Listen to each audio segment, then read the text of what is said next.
수치가 정상이어도 갑상선에 문제가 있을 수 있거든. 또 얘는 항진증이든 저하증이든 상관없이 효과적이에요. 좋다고 이거를 제품명을 꼭 말해야 되나?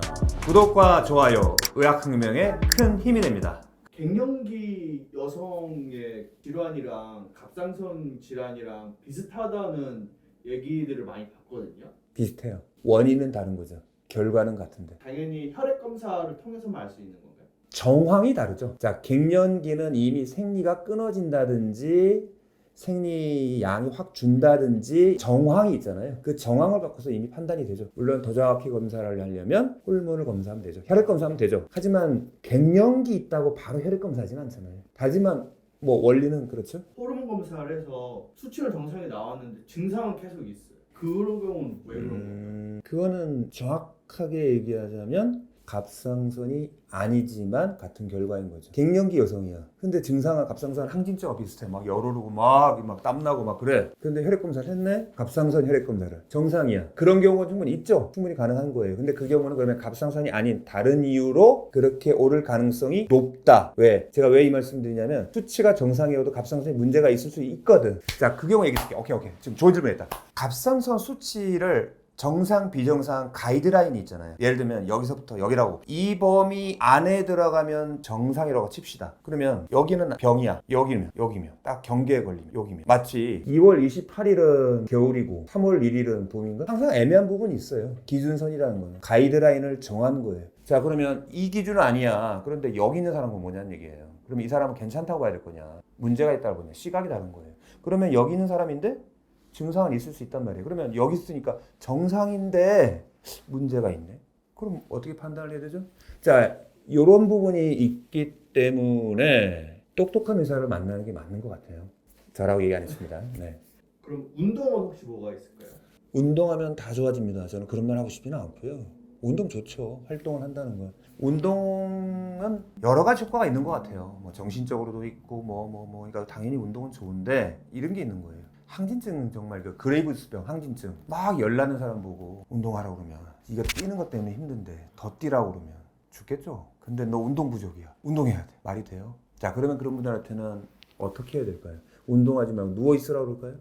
저라면 그런 분한테는 천천히 걷는 운동 시키라고 할 것 같아요. 호흡을 천천히 그리고 이왕이면 복식 호흡을 하면서 마치 명상하듯이 뭐 요가하듯이 그러면 그런 운동은 도움되겠죠. 근데 그런 분들 보고 냅다 뛰어 달려 그 다음에 무슨 막 무거운 거 막 들으면서 막 하라고 그래. 아, 미친 거죠. 그러면 그거는.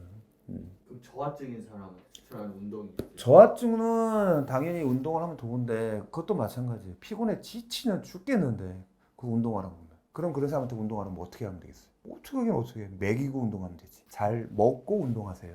그러면 되지. 근데 그거 보고 그런 거 다 빼고 그냥 운동하라고 몇 시간 하루에 몇 번 이거는 아니죠. 그럼 뭐 딱히 좋은 운동이라던가 그런 저는 좋은 운동을 권해서 말씀드리고 싶지는 않고요. 자, 운동은 음식에 간 맞추듯이 적절한 운동이 좋은 거예요. 나는 10분 걷는 게 좋아. 그러면 10분 걷는 게 좋은 거예요. 나는 한 30분 정도 뛰는 게 좋아. 그럼 30분 뛰는 게 맞는 거예요. 남 따라하지 마세요. 구독과 좋아요, 의학혁명에 큰 힘이 됩니다. 이거는 있어요. 셀레늄이란 건 도움이 돼요. 셀레늄이라는 미네랄이 있어요. 그건 도움이 됩니다. 내 기억이 맞으면 갑상선에 전반적으로 문제가 굉장히 많은 나라가 있었는데 그 나라에 너무 갑상선 질환이 많이 발생하니까 셀레늄을 비행기 타고 뿌렸나 헬리콥터 타고 뿌렸나 하여튼 뿌렸어. 완전히 살포했어. 마치 농약 살포하듯이. 그랬더니만 땅에 셀레늄이 많이 들어가고 그 셀레늄이 흡수된 그 식물들을 많이 먹으니 채소들이겠죠. 그거를 먹었더니만 현격히 갑상선이 죽었다는 보고가 있어요. 굉장히 재밌잖아요. 그런 게 진정한 보건의학이죠. 자, 그런 것처럼 셀레늄은 도움이 돼요. 자, 그러면 셀레늄이 많이 들어간 영양제 먹으면 되는 건가요? 자, 도움 됩니다, 그거는. 근데 이제 그것만 한다고 치료가 된다? 그 부분은 조금 더 퀘스천 마크예요. 하지만 이제 조금 더 이제 진일보한 거예요. 좀 더 원인 쪽에 들어간 거예요. 셀레늄은 저하증이 먹어야 돼요? 항진증이 먹어야 돼요? 좋은 질문이었습니다. 상관없어요. 예, 얘는 상관없어요. 또 얘는 항진증이든 저하증이든 상관없이 효과적이에요. 특이해요. 그거 조금 더 자세한 부분은 뭔가 생화학적으로 조금 복잡한 기전이 있거든요. 그건 제가 다음번에 알려드릴게요. 셀레늄이 들어간 영양제를 추천해 줄 수 있나요? 셀레늄을 단독으로 먹는 거하고 셀레늄과 다른 게 같이 섞인 거하고 뭐가 더 좋을까요? 섞인 게 더 좋아요. 셀레늄의 섭취가 절대적으로 부족한 사람, 임산부인데 아예 미역국을 못 먹을 상황이 처한 사람, 이런 사람 좀 다르겠지만 기본적으로 내가 어느 정도 그래도 어느 정도의 건강한 식단이 되는 사람은 셀레늄 먹는 것 자체가 아주 현격하게 부족하다고 보기는 좀 어렵거든요. 그럼 무슨 얘기냐면 셀레늄이 들어왔음에도 불구하고 그게 뭔가 흡수가 잘 안 되고 자꾸 뭔가 소모가 되고 하는 어떤 그런 부분이 있을 수 있다는 얘기예요. 셀레늄이 잘 흡수되도록 셀레늄이 잘 소모가 안 되게 할 수 있는 다른 파트너들이 있겠죠.